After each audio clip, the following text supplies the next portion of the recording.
है वो सीखेंगे कि CSS को किस तरह इस्तेमाल किया जाता है। ठीक है, CSS कैस्केडिंग स्टाइल शीट को बिल्कुल सिंपल है। सबसे पहले आपने क्या करना है, जो आपकी फ़ोल्डर थी the complete web developer course, इसमें आपने सबसे पहले एक दूसरा फोल्डर बनाना है। ठीक है, दूसरा सेक्शन है बेसिकली CSS3 या CSS के नाम से या CSS3 के नाम से आपने एक फ़ोल्डर बनानी है सबसे पहले। ठीक है, इसके बाद जो टेक्स्ट एडिटर है, ब्रैकेट्स आप यूज़ कर रहे हैं, इसमें आपने एक नया फाइल बनानी है और इसको सेव करना है।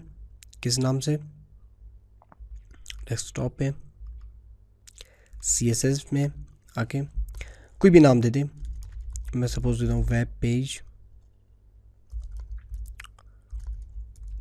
With style .html। Again .html आ रहा है। ठीक है, क्योंकि हम लोग फ़िलहाल तो इनलाइन या इंटरनल CSS ही यूज़ करेंगे और एंड में एक्सटर्नल यूज़ करेंगे, फिर हम लोग इसका एक्सटेंशन HTML की बजाय CSS देंगे। फ़िलहाल आप HTML ही लगा लें। अब क्या करना है, HTML की बेसिक स्ट्रक्चर हमें पोर्ट करनी है। लाइव रिव्यू भी ज़रा लगाते हैं। ठीक है यार, है HTML की बेसिक स्ट्रक्चर क्या थी? HTML open, HTML close, head open, head close,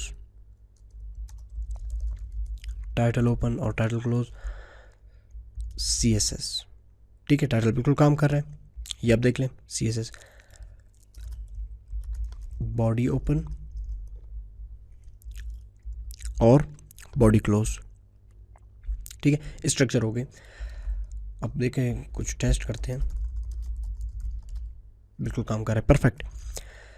अब मैंने आप लोगों को एक बात बताई थी कि CSS को यूज़ करने के 3 मेथड्स, मतलब 3 तरीक़ों से आप CSS को यूज़ कर सकते हैं। एक तो CSS को इनलाइन, मतलब एलिमेंट जो टैग होती है, टैग के अंदर ही CSS को यूज़ कर ले, वो इनलाइन CSS कहलाती है।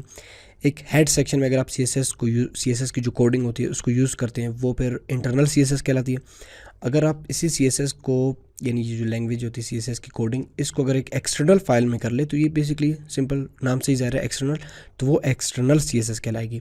और इस क्लास में हम लोग CSS को इनलाइन CSS पढ़ रहे हैं। ठीक है, तो यानी एलिमेंट के अंदर CSS को किस तरह आप यूज़ कर सकते हैं। सपोज़ मैं एक H1 बनाता हूँ और उस पर लिखता हूँ वेलकम टू CSS। अब इसको मुझे स्टाइल करनी है। ठीक है, कलर वगैरह कुछ भी, क्योंकि जो प्रॉपर्टीज़ होंगी CSS की वो हम लोग पढ़ते जाएंगे। तो सबसे पहले आपने क्या करना है, H1 स्पेस एक एट्रीब्यूट यूज़ करनी है स्टाइल के नाम से। स्टाइल इक्वल टू अब वैल्यू में फिर आप CSS यूज़ करेंगे बेसिकली। ठीक है, अब ये HTML के वैल्यूज़ नहीं होंगे, अब CSS के ही वैल्यूज़ होंगे। सपोज मुझे इसे कलर देना है तो सिंपल आप क्या करेंगे, कलर कॉलन्स, अब कलर का अपने नाम लिखना है। अब वैल्यू आ रहा है, ये प्रॉपर्टी है। ठीक है, फिर कॉलन्स आएंगे, प्रॉपर्टी के बाद फिर कॉलन्स आते हैं, फिर आपने वैल्यू देनी है।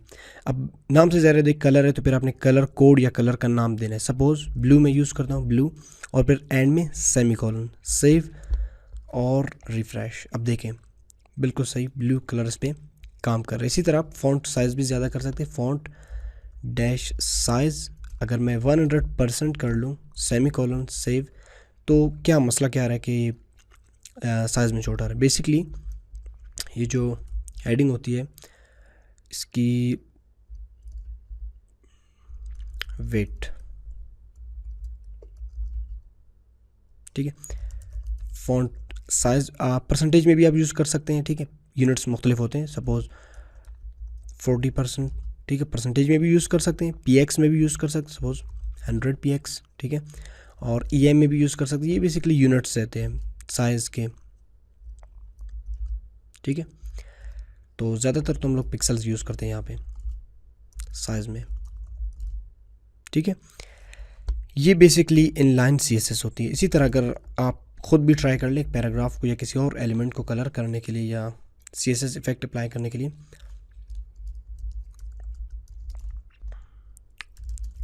We are learning CSS, good. फिर आपने स्टाइल देनी है इसे, कलर रेड। ठीक है, कलर रेड इस पर अप्लाई हो गई। और फॉन्ट साइज 10 px,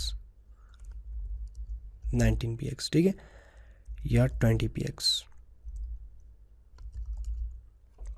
अब एक बार मैं आपको फिर से बता दूं, ये बेसिकली जो CSS हम लोग यूज़ कर रहे हैं ये इनलाइन CSS है, ठीक है। ये प्रॉपर्टी है, ये वैल्यू है, फिर ये प्रॉपर्टी, ये कंप्लीट प्रॉपर्टी है, कॉलन्स, फिर वैल्यू और फिर सेमी कॉलन एंड में आती है, ठीक है। और ये बेसिकली CSS थी, इनलाइन CSS। अगर आपको फिर भी समझ नहीं आया हो, आई होप कि आपको समझ आ गया है CSS को यूज़ करना। अगर फिर भी समझ ना आया हो तो नेक्स्ट क्लास में हम लोग CSS को इंटरनल CSS पढ़ने जा रहे हैं, तो उसमें शायद आपको कवर हो जाए, ठीक है।